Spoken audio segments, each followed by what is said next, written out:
संबल portal में अगर आप भी आवेदन करना चाहते हैं तो सबसे पहले हमें इस पोर्टल को ओपन करना होगा और इस पोर्टल को ओपन करने के बाद यहाँ पे हमें सबसे पहले यूजर नेम डालना होगा, क्योंकि पोर्टल को बिना लॉगिन किए आप आवेदन कर ही नहीं सकते हो। तो सबसे पहले हमें यहाँ यूजर नेम डालना है और यूजर नेम डालने के बाद यहाँ नीचे हमें पासवर्ड डालना होगा। तो चलिए मैंने यूजर नेम डाल दिया है और पासवर्ड डालने के बाद नीचे एक कैप्चा है, जैसे कि ये कैप्चा मैं आपको दिखाई दे रहा हूं।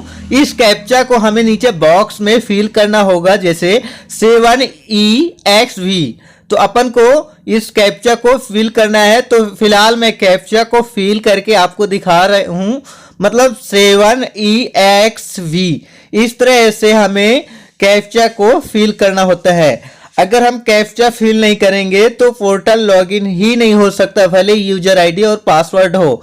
तो सबसे पहले यूजर आईडी और पासवर्ड डालने के बाद कैप्चा डालने के बाद लॉगिन पर क्लिक करेंगे तो इस तरह से हमारा पोर्टल जो है ओपन हो जाएगा। यहाँ पे लिखा मुख्यमंत्री प्रवासी श्रमिक पोर्टल। तो ये पोर्टल इस तरह से ओपन होता है और यहाँ पे लिखा है पंजीयन, और यहाँ पे प्रवासी श्रमिकों का पंजीयन करें और प्रवासी श्रमिकों की सूची देख सकते हैं। तो इस तरह से मैं पंजीयन पर क्लिक करके यहाँ पे हमें करना क्या है, यहाँ पे सबसे पहले यूजर मतलब जिस आदमी का आवेदन करना है उसका हमें यहाँ सबसे पहले 9 अंकों की समग्र आईडी इंटर करनी होगी। जैसे कि यहाँ पे मैं 9 अंकों की समग्र आईडी इंटर कर लेता हूं और यहाँ पे एक बार दोबारा फिर से वही समग्र आईडी को एंटर करना है। इस तरह से हमें 9 अंकों की समग्र आईडी सभी जगह इंटर कर लेते हैं और नीचे जो है ये कैप्चा, इस कैप्चा को भी इस बॉक्स में फिल करना है, FPKG। इस तरह से हम इस कैप्चा को यहाँ फिल कर लेते हैं और सदस्य की जानकारी पर क्लिक करते हैं। तो इस तरह से पेज ओपन होगा, ये पूरा फॉर्म ऑनलाइन इसे भरा जाएगा। तो इस तरह से ये फॉर्म है, इस फॉर्म को मैं ऑनलाइन पहले भर लेता हूं। इस तरह से हमें क्लिक कर करके पूरा एक तरफ से फॉर्म को भर लेते हैं। फिलहाल इस फॉर्म को मैं पूरा भर के आपको बता दे रहा हूं, जैसे कि मैं इस फॉर्म को इस तरह से मतलब भरूंगा और आपको बताऊंगा सारी जानकारी। तो वीडियो पे बने रहिएगा और हमारे चैनल को सब्सक्राइब नहीं किया तो सब्सक्राइब कर लें और साथ में वीडियो अच्छी लगी हो तो वीडियो को लाइक कर दें दोस्तों। तो इस तरह से हमें इस फॉर्म को पूरा भरना है। तो ये जैसे यहाँ पे मोबाइल नंबर वगैरह सब डाल देना है और यहाँ पे आधार नंबर और जिसका पति का नाम, पिता का नाम, ये सारी चीजें डाल देनी है। जो भी यहाँ मांग रहा है डेटा तो आपको यहाँ पूरा फिल करना है। यहाँ पे एक बार दोबारा मतलब दो बार इंटर करना है, एक बार इस साइड भी करना है, एक बार इस साइड भी करना है। तो मतलब इस तरह से इस फॉर्म को पूरी तरह से हम भर लेंगे, जैसे कि मैं आपको दिखाई दे रहा हूँ। इस फॉर्म को मैंने इस फॉर्म को इस तरह से पूरा भर लिया है, आप देख सकते हो ना। इस फॉर्म को मैंने इस तरह से पूरा भर लिया है। तो आपको मैं जूम करके दिखाई दे रहा हूं। यहाँ पे सब कुछ भरना है कि हम लोग कहाँ से हैं, ये सारी जानकारी डालनी है, मध्य प्रदेश, गुजरात, ये सारी चीजें डालनी है। तो इस तरह से इस फॉर्म को हम पूरा भरेंगे। तो ये जैसे मैं डाले दे रहा हूँ जहाँ का जो मतलब यहाँ से दूसरी जगह चले गए हैं, तो मतलब है तो MP के, लेकिन जगह डालनी पड़ती है कि रहते कहाँ हैं। तो ये सारी जानकारी इस तरह से भर लेते हैं और भरने के बाद ये मैं यहाँ पे जो है डेट ऑफ बर्थ डालना पड़ेगा।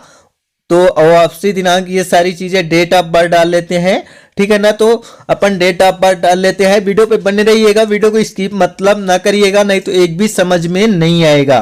तो ये मैं इस तरह से पूरा दोनों तरफ भर लेता हूँ। इस तरह से मैंने फॉर्म को पूरी तरह से भर दिया है, आप देख सकते हो। मैंने जूम करके दिखाई दे रहा हूं। एक साइड मतलब डबल भरना है, इस साइड भी नेम, इस साइड भी नेम, और इस साइड मोबाइल नंबर, आधार कार्ड नंबर, इस साइड भी आधार नंबर, मोबाइल नंबर। इस तरह से सारी चीजें भर लेते हैं। ये सारी चीजें मैंने पूरा भर दिया है, कंप्लीट, एकदम पूरा एक्यूरेट। अगर आपसे फॉर्म भरना नहीं आता है तो आप मुझे कमेंट कर सकते हैं, और आपके मन में कुछ डाउट है तो आप नीचे कमेंट कर दीजिए, उस कमेंट का मैं रिप्लाई दूंगा। और साथ में दोस्तों अभी तक वीडियो को लाइक नहीं किया तो लाइक कर दीजिए और चैनल को सब्सक्राइब कर दीजिए। और यहाँ पे इस तरह से पूरा भर लेते हैं इस फॉर्म को। मैं पूरा नीचे तक दिखाऊंगा कि इस फॉर्म को कैसे भर देते हैं। ये सारी जानकारी यहाँ पे टिक करना है। अगर आपके परिवार में और भी सदस्य है तो ये सारी चीजें टिक कर देना है। इस तरह से इस फॉर्म को हम भरते हैं। तो फिलहाल मैं मोबाइल से रिकॉर्डिंग किया था, रात हो गई थी तो लैपटॉप चालू नहीं कर पाया था, थोड़ी तो लाइट नहीं थी, तो मोबाइल चार्ज है जिसकी वजह से मैं मोबाइल में काम करके ये दिखाया हूँ आपको। तो इस तरह से अपन इस फॉर्म को पूरी तरह से भर लेते हैं और नीचे स्क्रॉल करेंगे थोड़ा। इस तरह से यहाँ पे टिक करना है चेक बॉक्स को और यहाँ पे जो कैप्चा दिखाई दे रहा है ना, इस कैप्चा को अपन यहाँ पे फिल कर लेते हैं। इस DRC3 इस तरह से इस कैप्चा को अपन फिल करते हैं और यहाँ पे लिखा है प्रवासी श्रमिक का पंजीयन करें। तो इस तरह से हम कैप्चा भरने के बाद प्रवासी श्रमिक पंजीयन पर क्लिक कर देते हैं, ठीक है ना। जब इस तरह से हम यहाँ पे मतलब यहाँ पे प्रवासी श्रमिक पंजीयन है ना, यहाँ पे हम कैप्चा डालने के बाद पूरा फॉर्म भरने के बाद कैप्चा डालेंगे। कैप्चा डालने के बाद इस तरह से प्रवासी श्रमिक पंजीयन पर क्लिक करेंगे।